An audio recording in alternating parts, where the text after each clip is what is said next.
am Saleem and welcome to my Bohemian kitchen. All of you today, I'm gonna let you know what we're gonna be cooking for you. Creamy potato and pesto soup. Next, we're gonna do an open-faced lasagna with tomatoes and spinach and a lemon caper sauce. And lastly, liquid center chocolate cake. My hunt for the ingredients takes me to Savitri supermarket. Lasagna. I'm gonna show you how to do it. I live in Goa and spend part of the year in Ibiza, Spain. Experimental and passionate cooking really turns me on. It's every cook's dream to have his own restaurant. Sublime's my baby. Join me for some wild cooking. Okay, I'm gonna give you a little bit of info about this soup we're gonna prepare. Creamy potato and pesto soup. This can be one of those meals. Let's get going. First things first, I got 2 peeled potatoes over here. We're just gonna cut it up simply, okay? Cook the soup, we need some kind of a saucepan. We'll take this baby right here. A little bit of olive oil. All right, I'm gonna be cutting up an onion.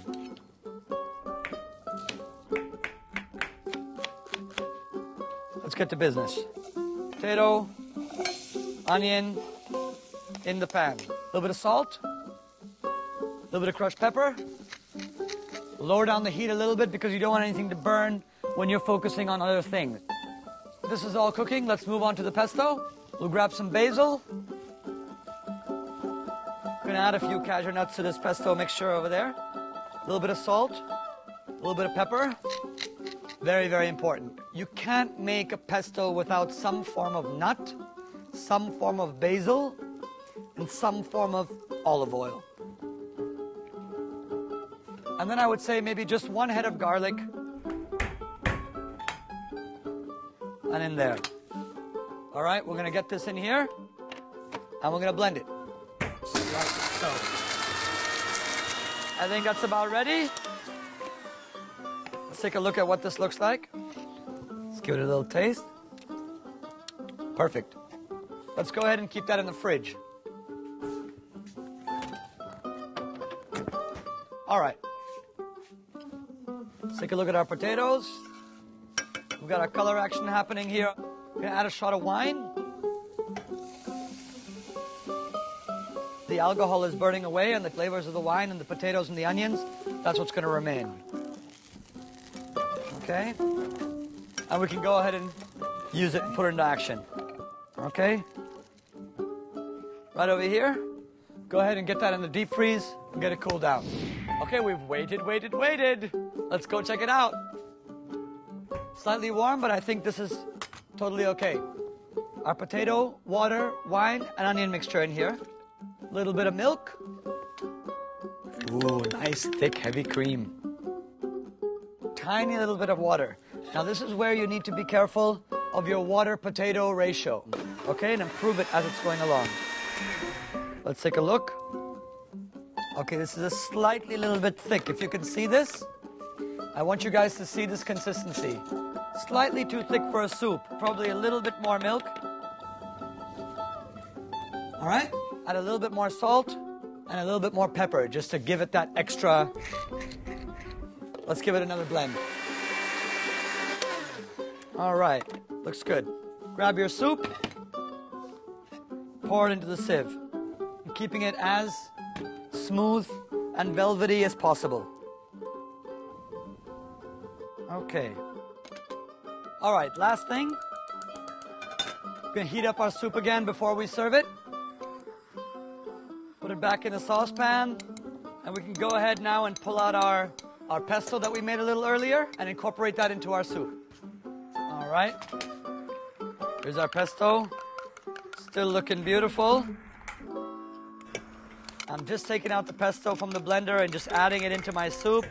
I can just have these smells coming up. Absolutely lovely. The color also, I think, is really cool. It's a very light green. Here's our beautiful creamy potato soup. Just gonna pour in there. I think the way the consistency is right now, this exact thickness It's still extremely hearty, just the way it is. Beautiful, beautiful soup. I've made an equal part mixture of cream and milk, 50-50. I've put it in a little squeeze bottle like so, and I'm just gonna kind of pour it in like little spirals, almost on the soup.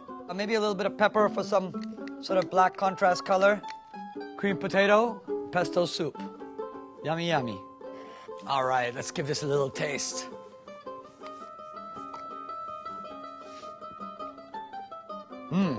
We want to have the pesto flavor coming out. We want to taste potato. And if this is to be your dinner, the fact that it's thick helps a lot. With a little bit of sort of baguette or some fresh bread, this can be a beautiful dinner. My hunt for ingredients takes me to Savitri supermarket. We're going to be using these two bad boys over here. As we all know, these are lasagna sheets. We're going to use these two lasagna sheets to create something lemony, something Italian, something with tomato, and something with spinach. So come on back, and I'll show you what it's all about.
Welcome, guys. Here we are at Savitri Supermarket in Chapora.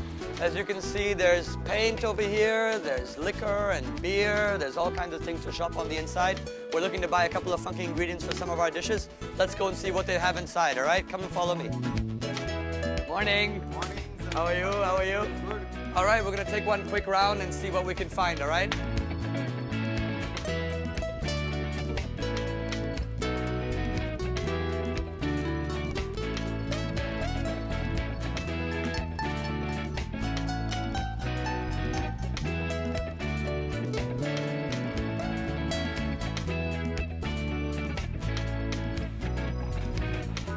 Capers, my favorite. Lasagna. Anybody who sort of enjoys pasta has eaten this before. I got my saman. Now let's see what I can do with all these special ingredients here. Let's see what we can create, something really interesting. 510. 510, huh? 510? Can you please put it on the Sublime bill? All right. Now we got something super interesting. We're gonna do our mini open-faced lasagna with lemon caper sauce, sort of peeled tomatoes, and we've got some spinach over here as well. So first thing first, I think we should get some water on for the spinach to boil that up and to get that cooked, okay? So for the spinach, we're gonna need some water. Some water over here. Now, when we add a little bit of salt to any water, it comes up to a boil much faster. Next, we're gonna move on with working on our tomato sauce. What I've done is I've basically peeled and blanched 3 tomatoes for this particular order. As you can see, there's no skin on these guys. I'm gonna put them in my mixing bowl, all right? So we got our squeezed tomatoes here, and it's a real sensual kind of almost erotic, I dare say. Next thing, we're gonna cut up an onion. I think probably for just a one order, I think a half an onion is even enough. If you wanna chop it, you can chop it. If you wanna get your guy in the kitchen to do that for you, I want these onions to almost disintegrate in the sauce. Now we're gonna hammer out a little bit of garlic. I think 2 cloves is probably just about enough. Get out the skin. Just a fine chop is okay. All right, we've got our chopped garlic and our chopped onion. That's going to be a part of our tomato sauce, okay, which we've got over here. Finely squeezed or not even so finely squeezed tomatoes. We've got here our water that's on a rolling boil. That's going to be for our spinach. Let me grab a handful of spinach here.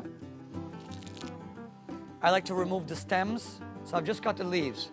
I'm going to pop the leaves in here. All right, mix it around a little bit.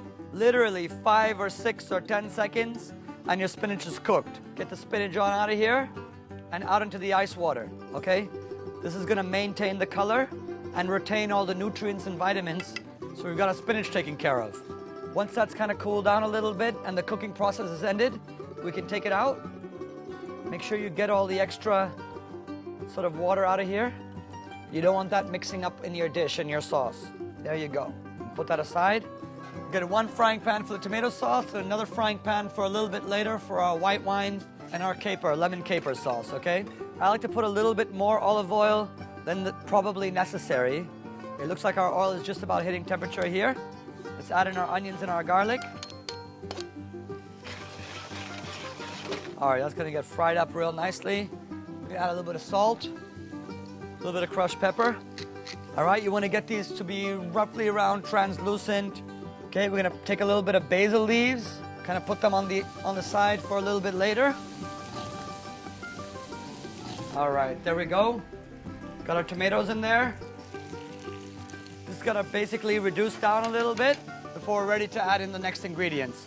I think what we can go with now is to do our base of our white wine and lemon caper sauce, okay? Butter, bit of olive oil. We're gonna wait for that butter and olive oil to melt. Add a little bit of onion. Put that in there to cook off a little bit. Garlic in there.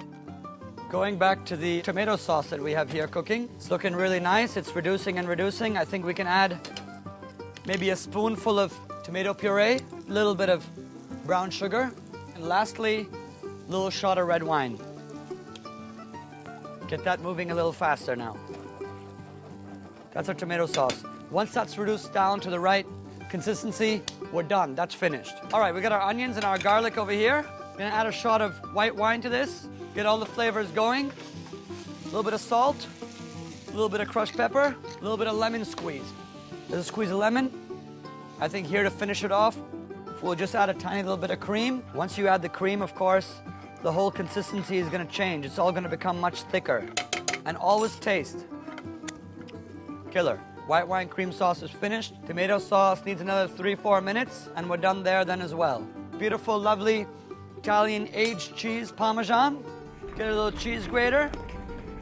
What we're gonna do next is we're gonna add one of the last components to our dish, some fresh basil. Lastly, I'm gonna kind of take my spinach that we've blanched here. So if it's just a little bit, I'm gonna drop this up in here. This is gonna be our spinach and tomato mixture for our lasagna. Okay, so that's kind of heating up over here a little bit. I think that's pretty much done. I'm gonna grab a little strainer here and get rid of these onions and this garlic. All right, we're gonna take these lovely capers. What we're gonna do is we're gonna cut our lasagna sheets. I don't even really need to heat these up. I've pre-cooked them. I cooked them a little earlier. I put a little bit of oil on them so they wouldn't stick together. And I'm just gonna serve these cold because I've got all this hot elements, the hot sauce, the hot tomato, and that's sort of all gonna heat up this pasta sheet really well. Okay, for the plate up, I'm gonna take one sheet of pasta, put it down sort of in the center, a little bit of our tomato and spinach with basil, put that there in the center. Do you see that color? Do you see that deep, deep, rich color? Pasta sheet on top of that. You can kind of put your finger there and kind of press it down just gently. That's where you're gonna spoon the next bit of tomato, basil, and spinach. This is gonna be a very colorful dish. Okay, we're gonna put that over here. We're gonna add our beautiful caper sauce to it, okay? We're gonna take some of these capers, chop them up a little bit. Some can be bigger than others. Gonna add these capers to our sauce and spoon our beautiful lemon caper sauce sort of on the outside here of our dish. Okay, and these are the colors you're really looking for. Are the greens flowing into the red flowing into the white, sort of Parmesan cheese all over it. And what we need is a little bit of green. So I'm gonna chop this parsley up real fine here. Sort of like that. A little bit of pepper on the rim. That's it. That's your open face lasagna. It's gonna be a phenomenal lunch. Absolutely phenomenal. All right, let's give this a little taste. Let's see if I'm actually created something nice or not. I'm happy I put the parsley because I think the parsley makes a big difference. Adds a little bit of a fresh herb kind of a taste to it.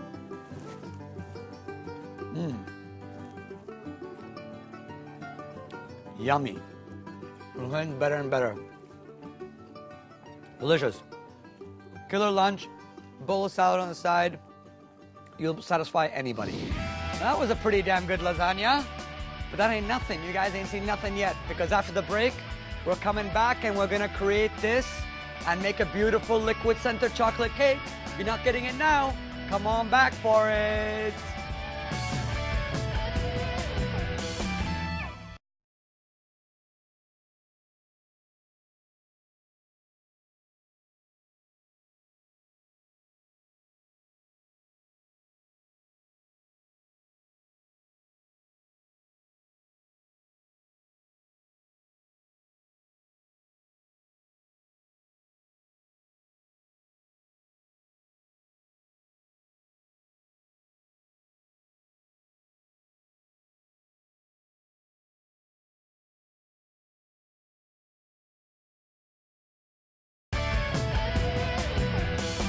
I am now going to be cooking for you this liquid center chocolate cake that you've been waiting 25 minutes to see.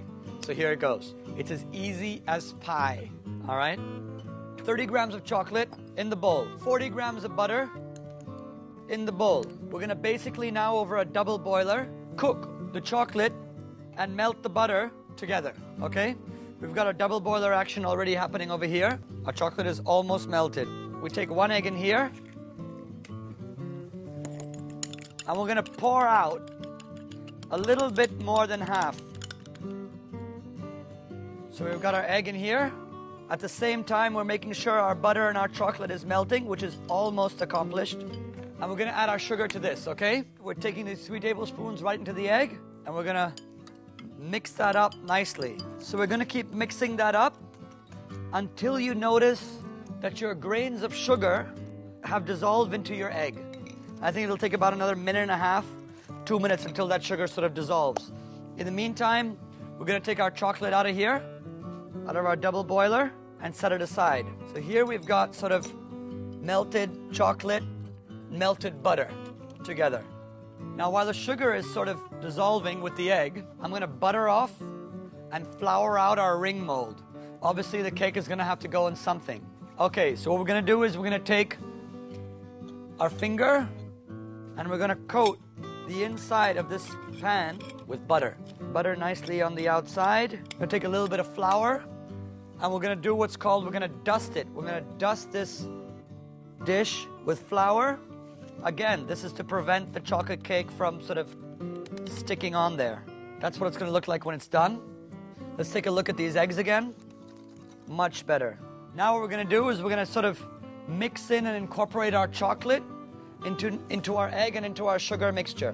So we're gonna have this bowl of sugar over here so it doesn't move around, and I'm gonna slowly add the chocolate to my egg. Okay, you wanna add it really, really slowly, because if you add a lot of chocolate, it's obviously still very hot. If you add a lot of chocolate at a time, you're gonna cook your eggs, and what you're gonna end up with is sort of chocolate scrambled eggs, which nobody likes, of course. Slowly, slowly, adding the chocolate. There we go. This is called tempering your eggs. Add the rest of the chocolate and the butter mixture. Set that aside. Mix in the rest of the chocolate. See that? Okay, the last thing we're gonna add to our cake is a little bit of all-purpose flour, otherwise known as maida here in India. We're gonna add 3 tablespoons. Okay? So we've got sort of 1 tablespoon over here, 2, and 3. Okay, we're gonna gently kind of sieve this in and whisk while we're sieving it in, little by little. And now, before we can use it, because it's still a little bit warm from the chocolate and the butter mixture, all right, let me get this in the fridge and we'll be back. All right, moving right along. We've waited for about 8 minutes or so to have this cool down. It's pretty cool. I think we'll give it a shot. Take a spoon. Spoon this out into our baking dish. Just like so. The chocolate goodness. All right. Spoon that out like so. And we can fire that into a preheated oven, which I've been heating up already, for about 7 to 8 minutes or so, okay? 210 degrees, 7 to 8 minutes. It's been about 8 minutes. I think you should come check this out. Oh, that's smelling incredible. Do you smell that? Wow. Beautiful. Still liquid on the inside. Lovely. Let's put that over here and grab our decorative plates. All right. A little bit of chopped strawberry. Okay. What we're gonna do is take this plate, flip it upside down. Ooh, it's still gooey on the inside. A little bit of cream. 2 spoons to make the quenelle. There we go. Scoop of ice cream on the top. Chocolate sauce.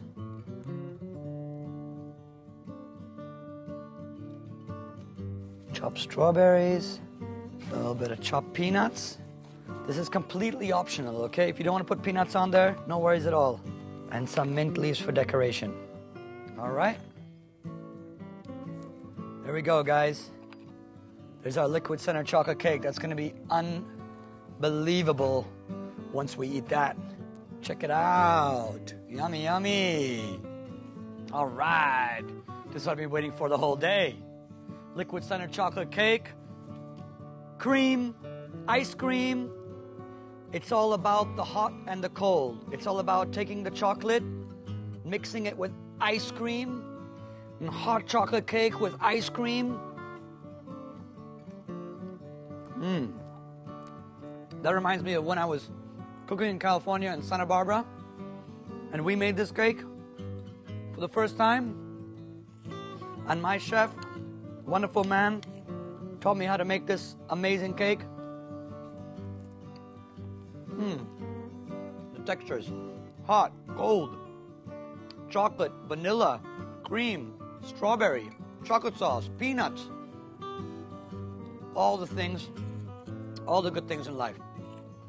You guys all need to make this at home. Try it. Believe me, your kids will thank you. All right, let me just think about what we did today for you guys. We started out with a beautiful creamy potato soup. This can be a beautiful dinner.